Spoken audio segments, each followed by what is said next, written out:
Baseball is back, and we want to celebrate by slashing the cost of any daily picks packages. That includes a baseball play by 50%, including 5% best bets.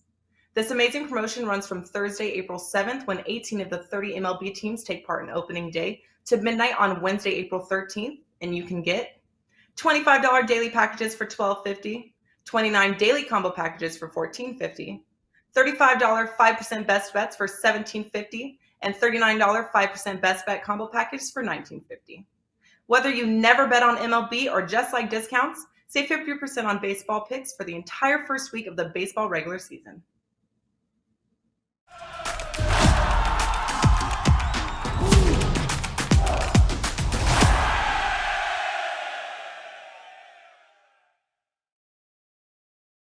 Welcome into the first pitch of the season. MLB season is upon us, guys. We got 2 days until opening day. We are breaking down the American League preview on today's show. We got the National League preview tomorrow's show, and I got two heavy hitters with me. We got the number one baseball handicapper at WagerTalk.com. That's Dave Cokin. Last season, a 5% win prop available. We also got Bryan Leonard.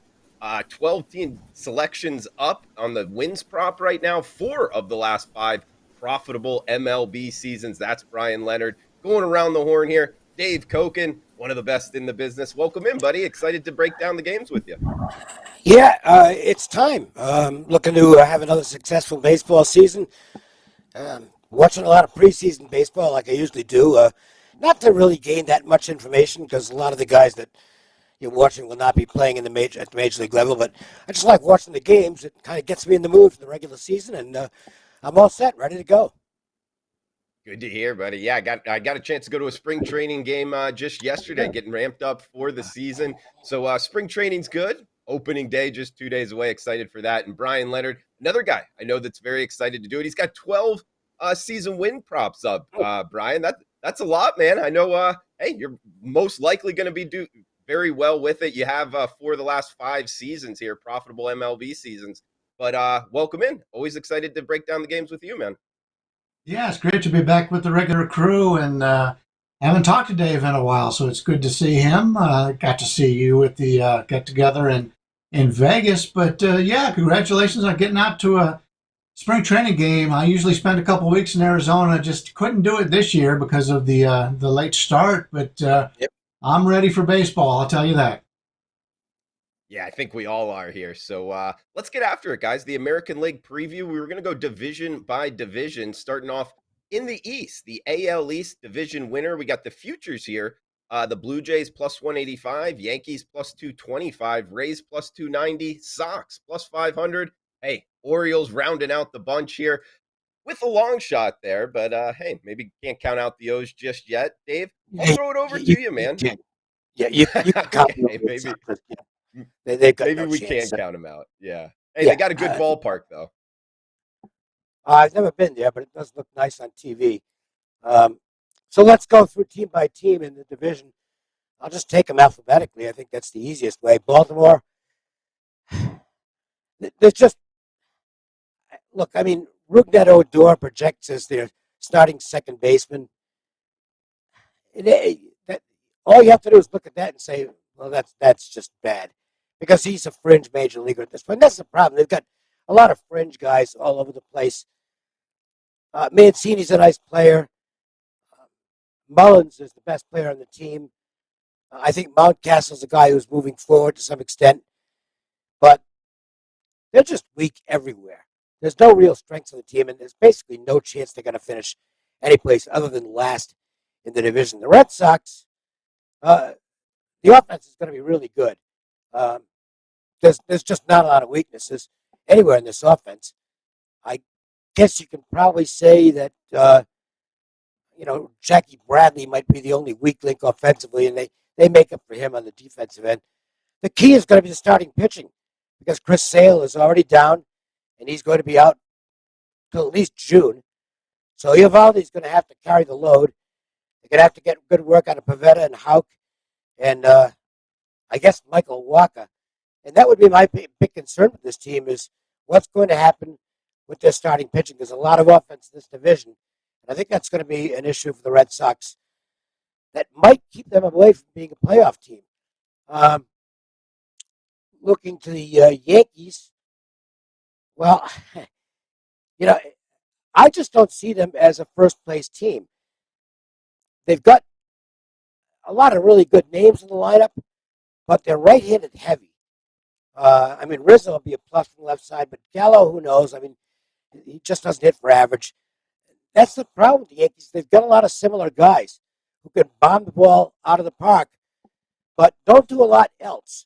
And you're going to be able to manufacture some runs as well. And I don't know if the Yankees are going to be very good as far as that goes. And I'm also not overly impressed with the starting pitching. I mean, Garrett Cole should be fine, but beyond that, I think there's a lot of question marks as far as their pitching is concerned. And that's why I think the two top teams are going to be Tampa Bay and Toronto. The Rays, they're just the Rays every year. It's the same old story. You look at the roster, you see a team that's not blessed with a ton of big names, but they really play well as a unit. They've got starting pitching. They've got the solid bullpen. Wander Franco could be a dark horse to get an MVP award this year. They're just going to be a really good baseball team again. And I think it's going to come down to between them and the Toronto Blue Jays. And for Toronto, the bats have got to continue to flourish, but there's no reason to think they won't. And the starting pitching, I mean, they lose the Cy Young guy and Robbie Ray, but they picked up Kevin Gossman. Jose Barrios is there for a full season. Ryu's still solid. Manoah's a good-looking pitcher. Bullpen looks pretty good. I picked the Rays to win the division. I think the Blue Jays are a cinch to make the playoffs. Yankees and Red Sox, I think, are going to have to scrap to get to a wild card spot. Dave, I thought that was great analysis. I agree with you on a lot of it. The Yankees, the main article of Fangraphs is, the Yankees with the number one pitching staff coming into the season. And I'm with you. I mean, there's big names. I don't know that I would rank them number one, though. In fact, you bring up the Blue Jays here, going down their list. You did a great job. I mean, Barrios, Gosman, Ryu, Kikuchi, Manoah. Alex Manoah is your number 5. Yeah. He would be like a 2 or 3 on a lot of teams, Dave. I like the Blue Jays. Yeah, I gave the Rays a little bit of an edge. Part of it's Kevin Cash and just the winning culture they've developed down there.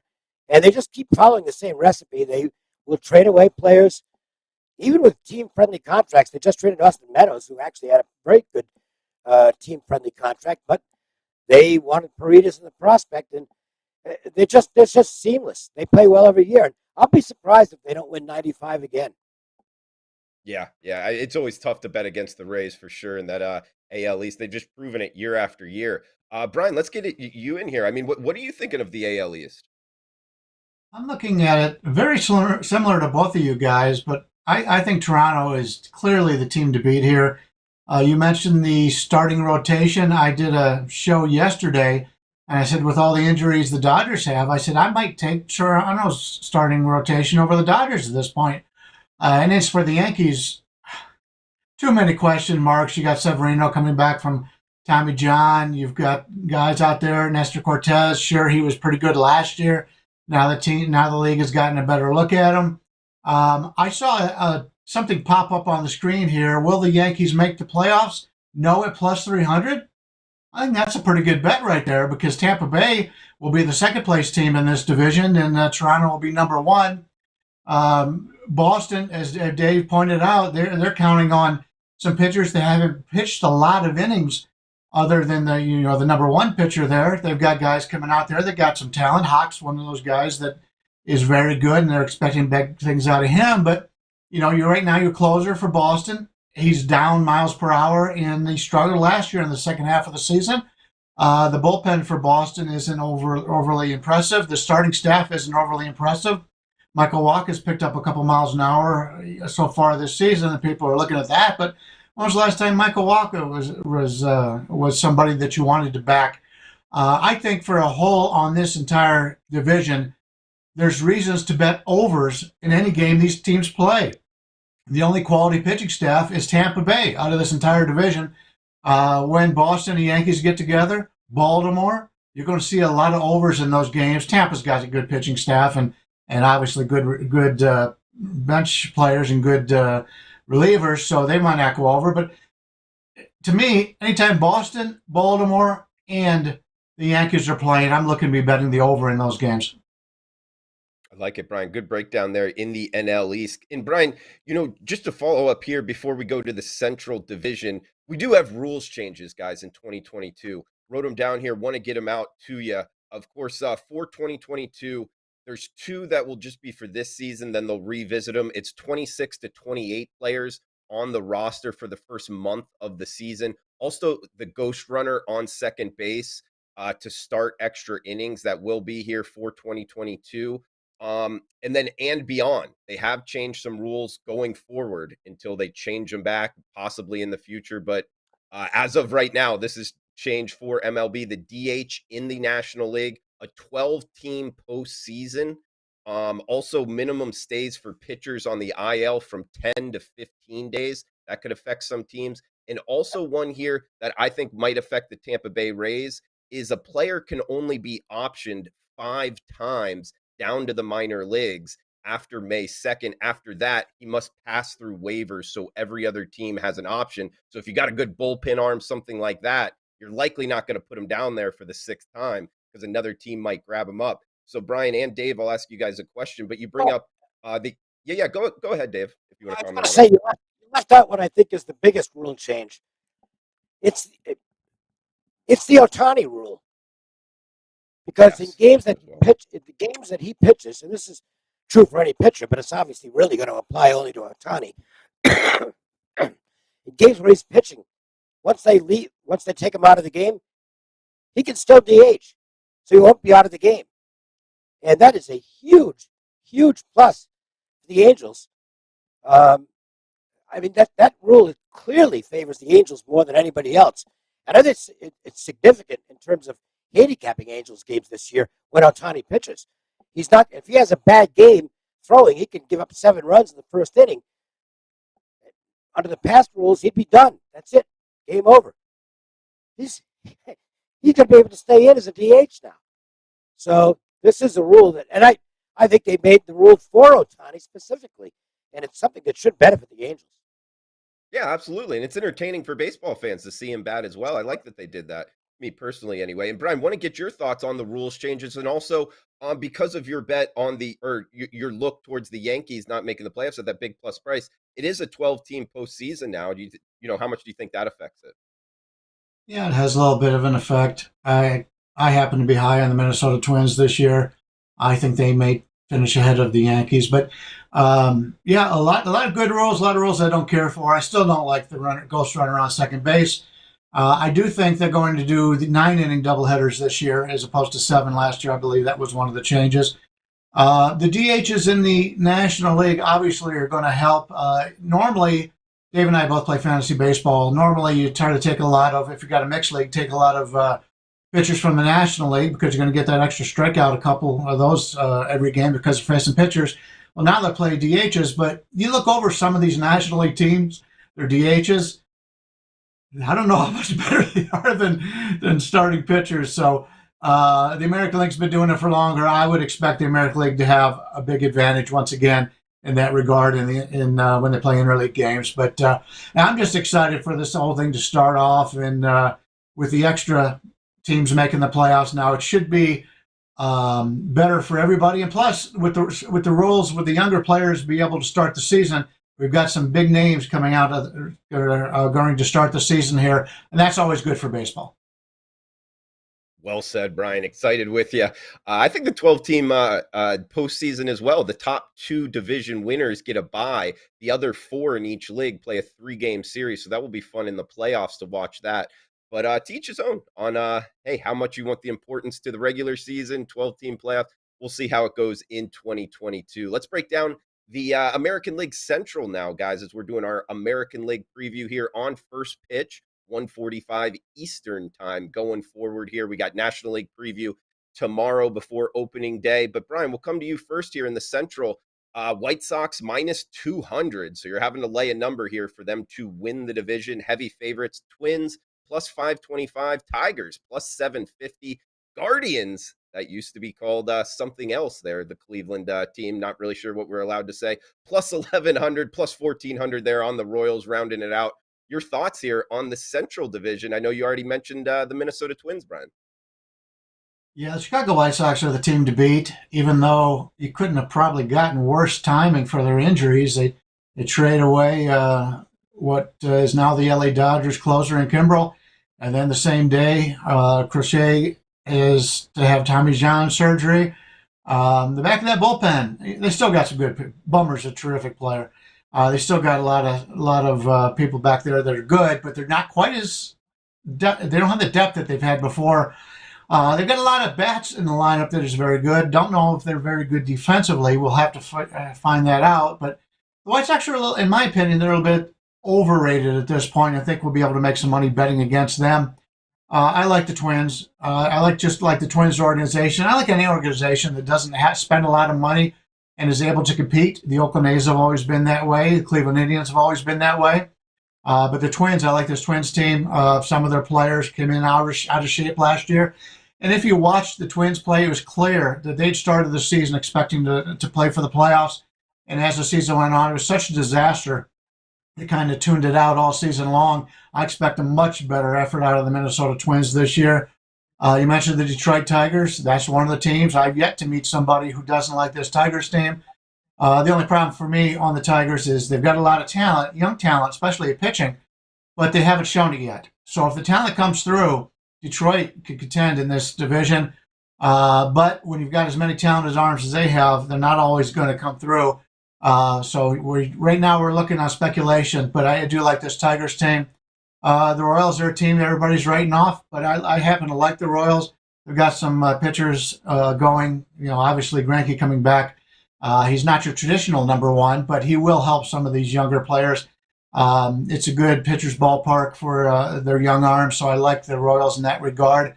Hitting still has some question marks there in Kansas City, although this spring they're hitting the hell out of the ball. Unfortunately, they're not going to be able to face Double-A pitchers during the regular season. And my Cleveland Guardians, formerly Cleveland Indians, same situation out of Cleveland. They got a legendary manager that doesn't like to play young players, and he continues to get at bats for Bradley Zimmer and a bunch of other guys that don't deserve it. Bobby Bradley at first base is not a good first baseman. They've got spots on that division, on that team that could be filled up with minor leaguers in no time. So the team that starts the season will not be the team that ends the season. I can guarantee you there'll be more turnover for the Cleveland Guardians than there will be for anybody. Pitching staff obviously looks good, although Karinchak right now is hurt and hasn't been the same in the second half of last season. And they've had some injury problems from the starters, but we'll see how it goes. Right now, Bieber looks okay. He hasn't looked impressive, but they need to get back to a Cy Young type of year out of Bieber to even have a chance of finishing with a winning record here. So I like the Indians under is one of my season bets, and I like the Minnesota Twins over. Don't know if the numbers are well enough for me to bet the Twins to win the division, but I think the White Sox are a little bit overrated. Great analysis there, Brian.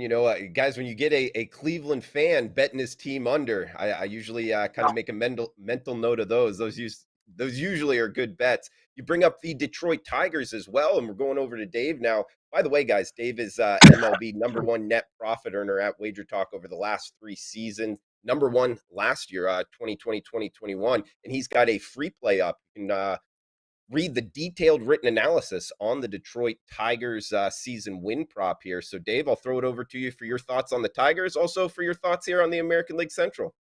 Well, let's get Cleveland out of the way first because they're going to be the last place team in this division. The pitching's not bad. I mean, Bieber's a Cy Young winner. You can make a case that Savali, Plesac, Quantrill, McKenzie, that's not a bad starting 5. And I think the bullpen can be okay. But their offense sucks. Austin Hedges is the first string catcher. He can't hit. Bobby Bradley strikes out at an enormous rate. When he makes contact, the ball goes a long way. But Yu Chang's a starter. Jose Ramirez is not going to finish the season with this team. He's going to be gone. Andres Jimenez flopped last year. No reason to believe he's going to be any better. Reyes, I like. Rosario, Miles Straw, right field, I guess it's Bradley Zimmer. That's a bad lineup. That's a really bad lineup. They're the worst team in the division. And even with Francona at the helm, I just don't see anything but last place for them. Go to the White Sox, and look, they're the favorite in the division. But there are some problems here. They're going to kill lefties, okay? They've got a righty-heavy lineup, and they've just annihilated lefties the last couple of years, and that's going to be the same story again. But look at the American League Central. As far as I can tell, there are only 2 lefty starters in the entire division. They're going to be facing righty after righty after righty, and that doesn't play as well to their lineup. I also have some questions about their starting pitching. Giolito's fine. Dylan Cease looks like he's arrived. But, Keuchel looks like their number 3 starter right now, and he's seen better days. Kopech, we don't know if he can flourish as a starter. And then the 5th spot, right now, I guess it's Reynaldo Lopez because Lance Lynn's going to probably miss close to 2 months. So I think there's some reasons for some concern there. The Tigers are a team that I believe is on the rise, and they're going for it right now. The addition of Austin Meadows, which they made the trade yesterday with Tampa, is a plus. Barnhart is a big upgraded catcher, not so much offensively, but behind the plate he's very good. Torkelson's an exciting rookie prospect. Scope is still playing good baseball. Candelaria has improved at third base. Baду looks like he's the real deal. He's a good ball player in left field. Meadows is going to fill an outfield spot. Now, they lost one of the prime prospects. Green broke his foot, so he's going to be out for at least a month, I would guess. But with Meadows coming in, that helps right away. Miguel Cabrera is still a presence in the dugout. And, he's not the worst DH on the planet. And Torkelson is ready for the major leagues right now. I haven't mentioned Javier Baez. That's the big pickup. And it, in many ways, is the biggest pickup around because if you power rated the shortstop position last year, I thought the Tigers were the worst in the majors. They had Zach Short starting at shortstop a good percentage of the time, and Zach Short's not a major leaguer. Now they get Baez. The pitching, I think Skubal is a number 1 pitcher, and yet he's not slotted as the number 1, which takes some of the pressure off him. He's got great stuff. I think if you want to take a real long shot flyer at the Cy Young, put it on Tarek Skubal. This guy can pitch. Mize is solid. Eduardo Rodriguez isn't as good as he was, but he's still, I think, decent. Matt Manning and Alexander round out the rotation. You got Fulmer and Soto, pretty good back end pitchers. I think Detroit's moving forward this year. The Royals have a tremendous prospect in Bobby Witt. I think Greinke's seen better days. Don't like it pitching. Brady Singer, Brad Keller, Bubich. These guys are going to have to get more consistent. I thought Carlos Hernandez has the most potential on the staff, but we'll see what happens with him. Merrifield's a really good ball player, but they need more in the way of offense. That they've got to keep Mondesi on the field. I don't know. I'm not sold on their offense. The Twins are really interesting. Everything went wrong for them last year, and I think you'll see a bounce back this year. They're strong up the middle. I like Ryan Jeffers. The infield middle with Polanco and Correa is very strong. Buxton, if he can stay in the field, his MVP price is 35-1. That's ridiculous. This guy, he had a 4.5 WAR last year, even with all the missed games. This guy's a star. Kirilloff has got to show he can do it on an everyday basis. Gary Sanchez, I guess he's a backup catcher and a DH. Not sure about him. Kepler looks great swinging the bat, but his numbers haven't been there. We'll see what the starting pitching does. Sonny Gray has to be healthy and come through. Beyond that, Ryan, Bundy, Ober, I don't know. I don't have a lot of faith in that starting pitching. I make the White Sox the favorite, but not by that much over the Tigers. I think the Twins are 3rd, Royals 4th, and they're about even. And the Guardians, I think, are clearly the last place team in the division. I like it, Dave. Great breakdown there, man. Especially The American League Central, I didn't realize there was that few lefty starting Yeah. pitchers there going up against that White Sox lineup. Might not be able to take advantage of White Sox versus lefties, which has been a great bet. And we got James Oh, here. Oh yeah, James in the chat box is saying Dave's telling it like it is. White Sox versus lefties is yum yum city, but it sounds like we're not going to be getting it all that much this season. Also, good stuff there on Minnesota, Dave. And you bring up Correa, making the move from the Astros here to the Twins. One thing I was kind of going back and forth with doing my kind of preseason research here is, does it affect either of you guys? I guess Dave, coming to you first, like Correa playing in Houston his whole career, good hitters ballpark, now going to Minnesota. Does it worry you at all, like his production level, or is it just kind of ride it here and you getting the same player going forward in your mind, Dave? I don't know. We'll have to see. I mean, Okay. he goes from being a very good piece and a great lineup to one of the two main pieces now in Minnesota. So he's got pressure on him. He's got to deliver. We'll see if he's up to the task. Yeah, for sure. And Brian, anything quickly before we move on to the AL West here in the Central, and also Correa, like, or really any player moving teams, does it kind of worry you the production level will change? It definitely changes. I've seen some studies done on it, which is one of the reasons why you find teams that sign a big free agent are overrated. You Right. take, Freddie Freeman going from Atlanta to the LA Dodgers. Sure, he's a great player, but he's not going to have the same season. You got a lot of players in that regard that have signed big contracts. It puts a lot of pressure on the player. He's around teammates he doesn't know. They try to, afterwards, after all, you hear these quotes from these players that, yeah, I put a little bit too much pressure on myself. I wanted to prove myself. All these teams that, got guys big that have played well in the last few years that have gone to new teams this year. I expect them all to take a little bit of a step back in that regard, especially from a fantasy standpoint.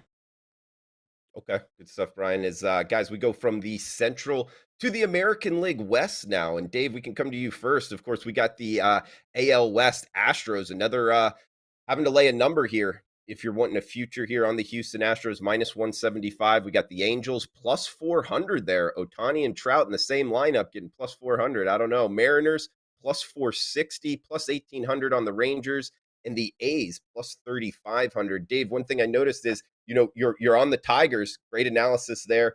Like in their overseason win totals, the Tigers were the second most profitable team in the American League last season. The most profitable team, you see them there, plus 460. That was the Mariners last season. If you were betting the Mariners each and every game, you were up 36 units. They were a great bet last year. Does it correlate here, Dave? Do you like the Mariners, and your overall thoughts on the AL West?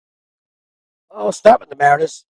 And when last year ended, I said, well, this is going to be my best bet on the under for 2022 because they were incredible in one-run games and extra inning games. And there's usually a bounce. Problem is, they really improved their roster in the offseason. I mean, this is a good baseball team. Haniger's a really solid outfielder. Julio Rodriguez might be the best rookie in baseball. Kellenick's got to be better than he was last year. If he's not, then they'll just move him out of there and put Adam Frazier in left field, I guess. Ty France is a decent player. Suarez is going to hit a lot of home runs. He'll also strike out a lot. We'll see if he can even hold that job because Abraham Toro played pretty well for the Mariners last year. And if Suarez gets off to another start where he's hitting 150, I think Toro is going to end up in that spot. Jesse Winker, great against righties. Can't hit lefties at all. But he's certainly a nice add. Crawford's a good ball player. And they pick up Robbie Ray. I mean, talk about an addition to the pitching staff. Without Ray, this is an ordinary staff. With Ray, it's pretty good. So I didn't bet the under on Seattle. I do think there might be some regression from all the luck they had last year, but they're a pretty good-looking team. Oakland is not a good-looking team, and I'll be shocked if they don't lose 100 games. This is the worst roster in Major League Baseball, and I think by quite a bit. And they're getting worse. They traded Manea away for basically nothing. I think they could move Frankie Montas, who's really the only quality starting pitcher they've got left, the lineup, it sucks. I mean, it's just plus 3,500.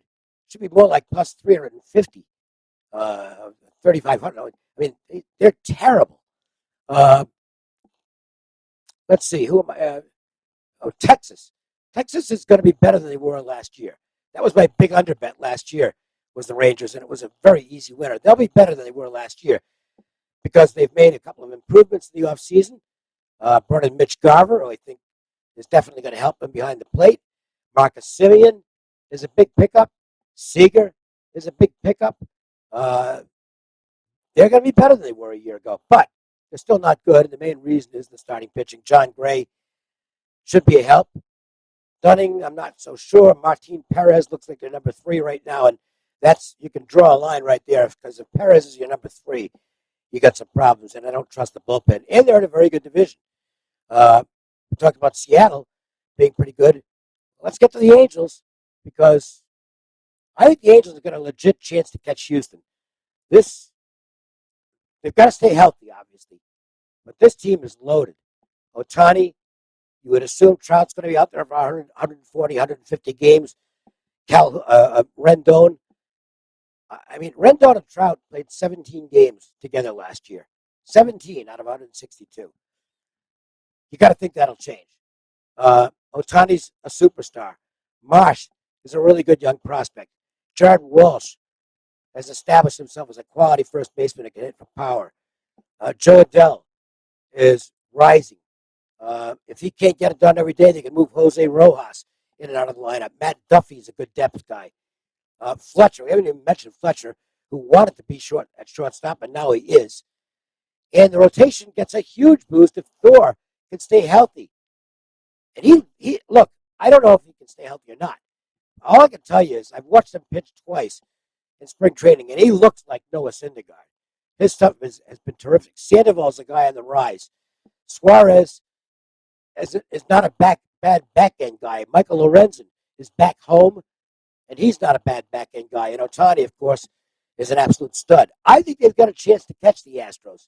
Not that there's anything wrong with the Astros. They're still loaded. Everybody knows their lineup, so I'm not going to go through it. But if there's a step backward in the pitching staff, McCullers is hurt. There's no guarantees with Verlander at this point in time. I think the Astros are still better than the Angels, but I think it's really close.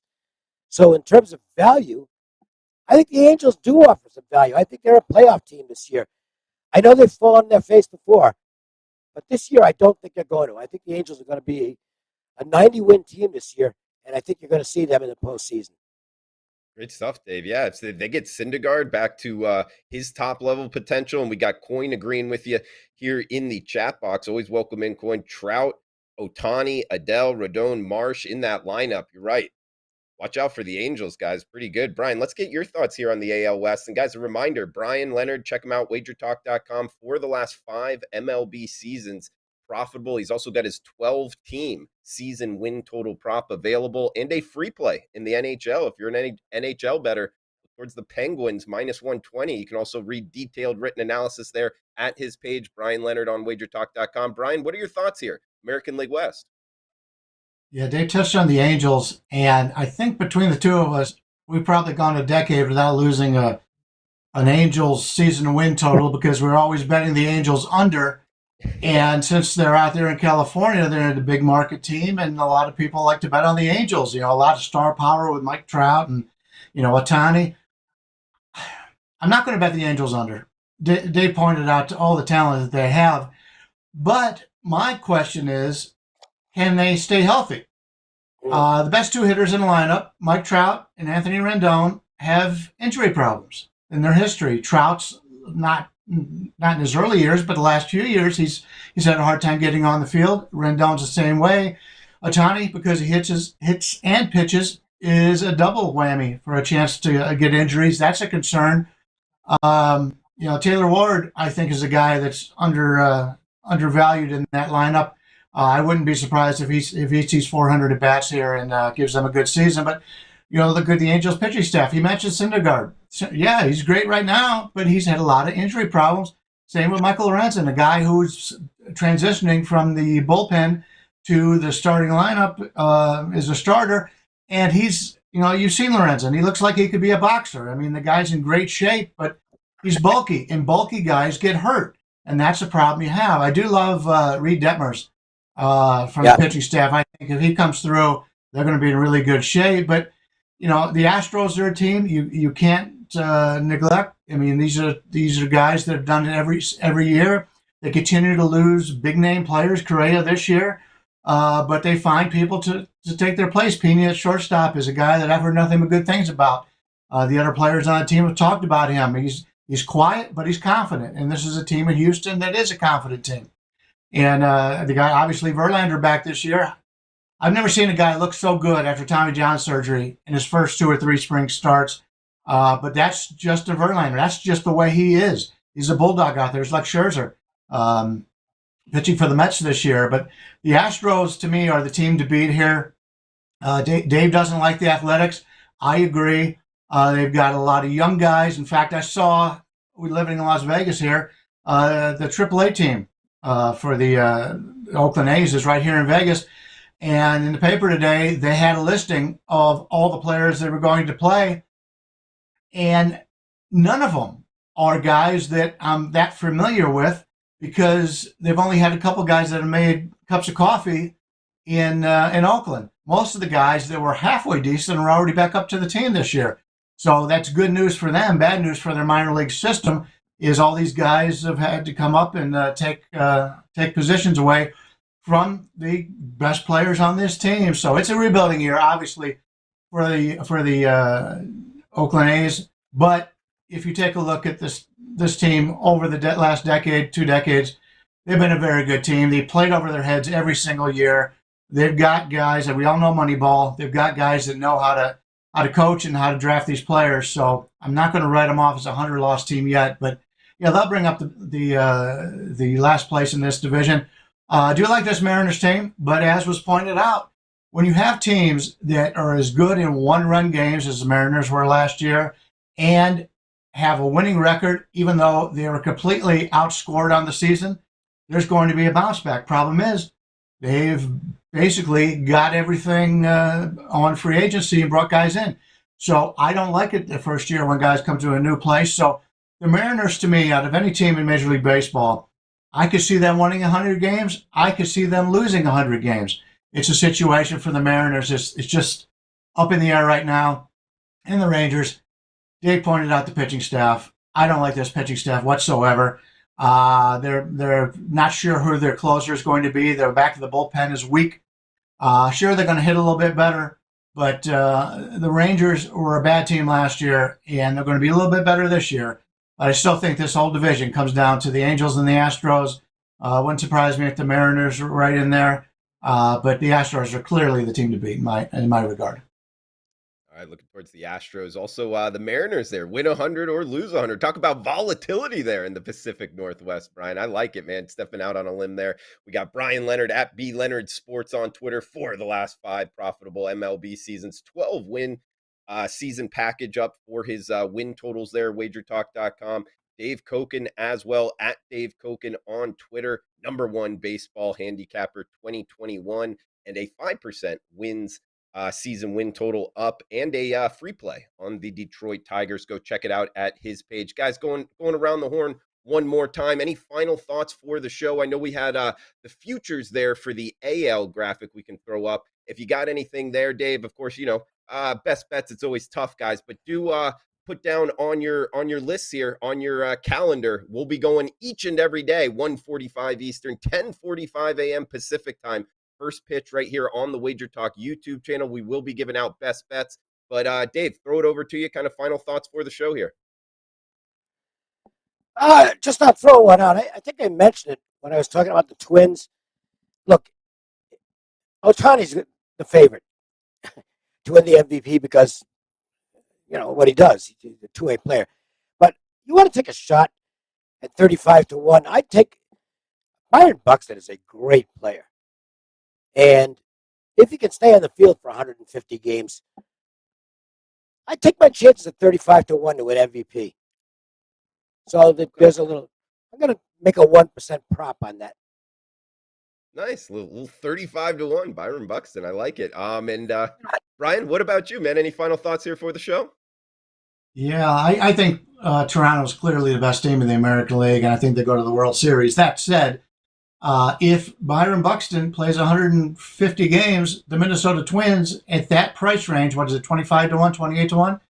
That's a team that can win it all. I like this starting rotation better than Dave does in Minnesota, and like we pointed out, Chicago doesn't face a lot of those lefties, so yeah, that would be a surprise. I think Minnesota. If you're not going to bet, if you're playing a favorite, I think Toronto's a safe bet. If you're looking for a long shot, give me the Minnesota Twins. I like it.